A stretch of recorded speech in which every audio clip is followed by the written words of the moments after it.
Hello guys. So guys, nandito tayo ngayon para kabitan natin ng bagong wiper link. Kasi ang wiper link natin ay lost thread na yung dito. So bumili tayong bago. So ito na yon. So yan, yun yung pinaglumaan.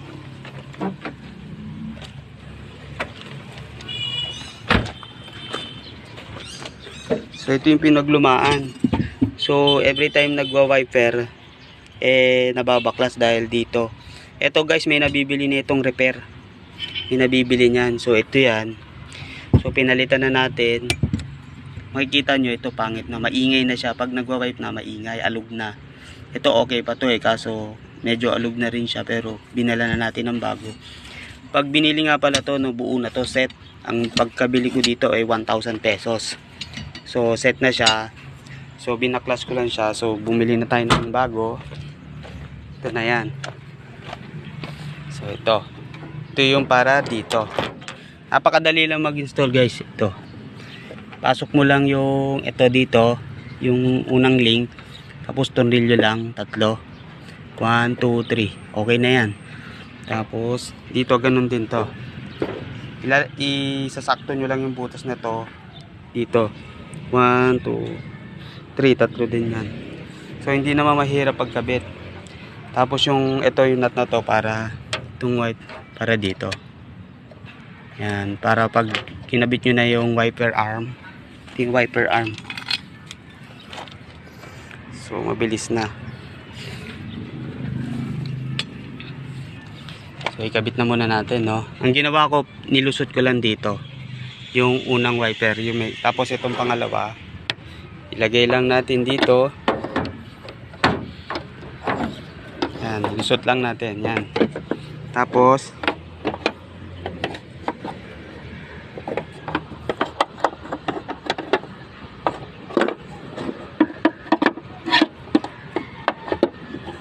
yan,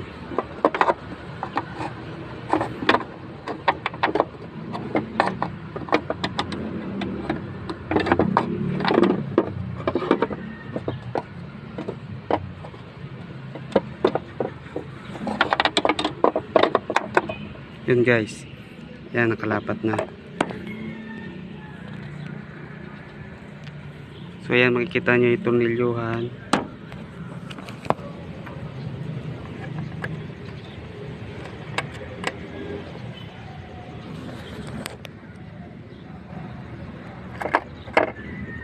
So ganun din.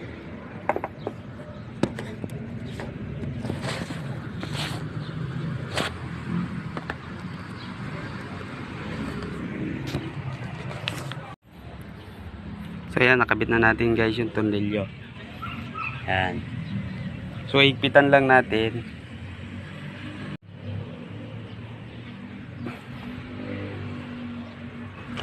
So ito na guys, no, yung tornilyo. So higpitan lang natin.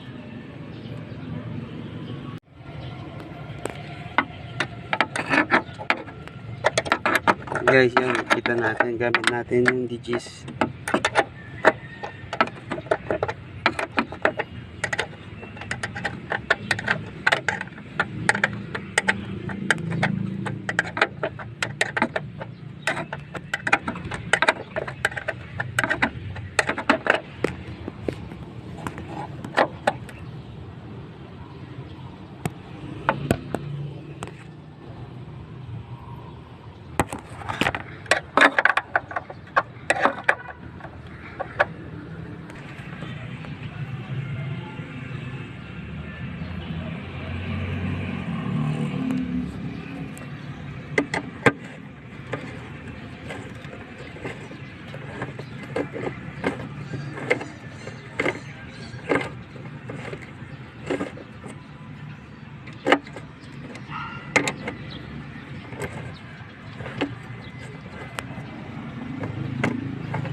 So ganun din itong isa, no guys, ipitan lang natin.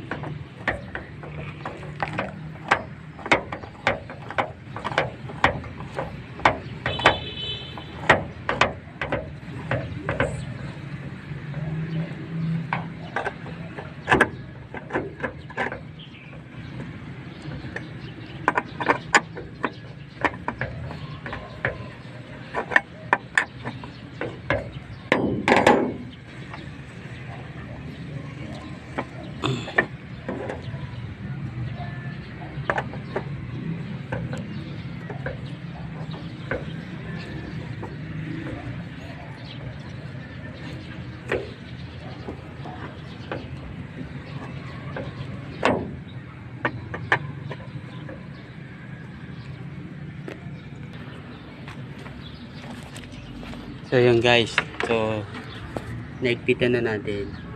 Yan. Lalagay na natin sunod ay ito. Ito. Yan, ito. Pero bago natin lagay yan, lagay muna natin itong mamaya, itong cover niya para pag sinasara hindi maingay. So basic lang paglagay nito.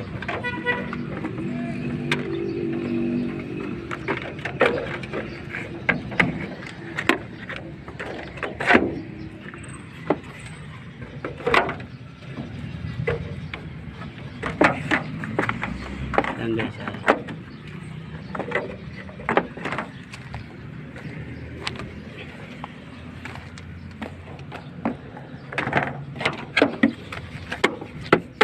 yan lang.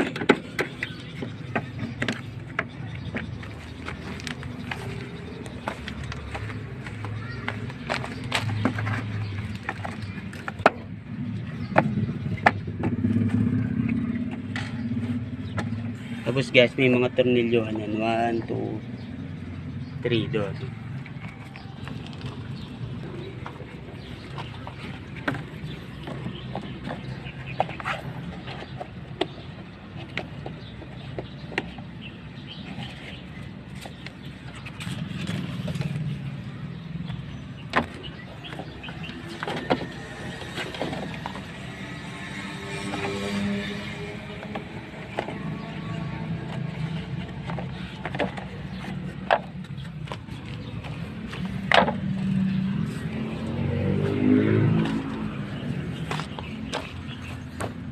Minsan na guys, may kalumaan na yung sasakyan kaya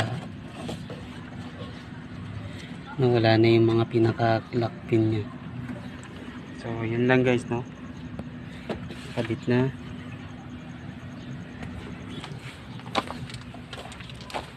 Gawin nyo guys is tanggalin nyo to. So no, ito meron ditong pinaka-ano to para maganda lang, dapat lang yung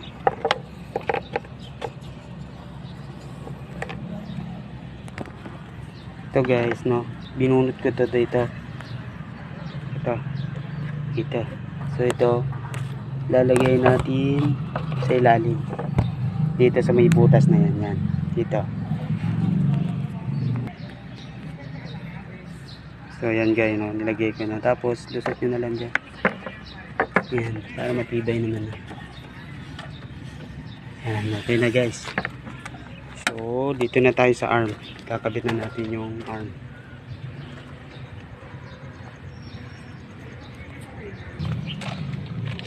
So guys, susubukan natin, no? Switch muna natin yung on, tapos try natin i-wiper.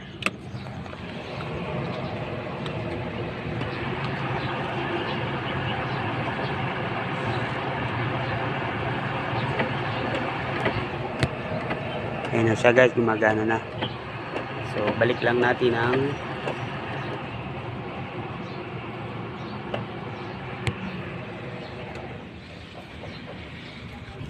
so guys, no, nakakabit na natin pati ito.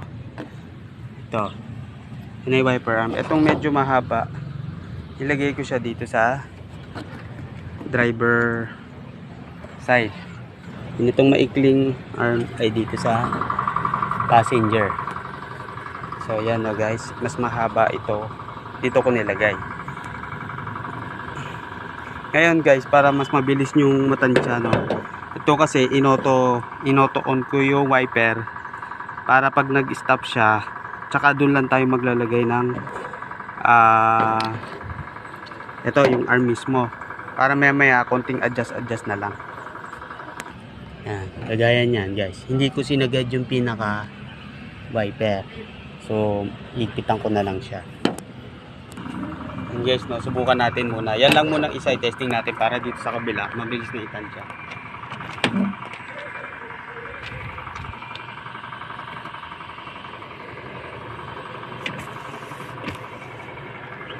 So, yun, sakto na siya.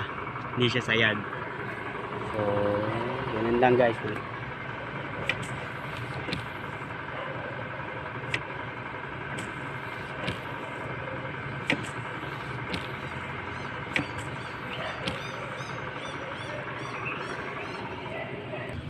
So, ito na yung pangalawa, no guys. So, ganyan lang din. Hindi ko siya sinagat. Para mamaya malalaman natin kung mag-a-adjust pa tayo. Ganun lang kadali guys. Adjust lang dito. Yan. Konti, pataas. O gusto nyo mas mababa, adjust nyo lang pababa.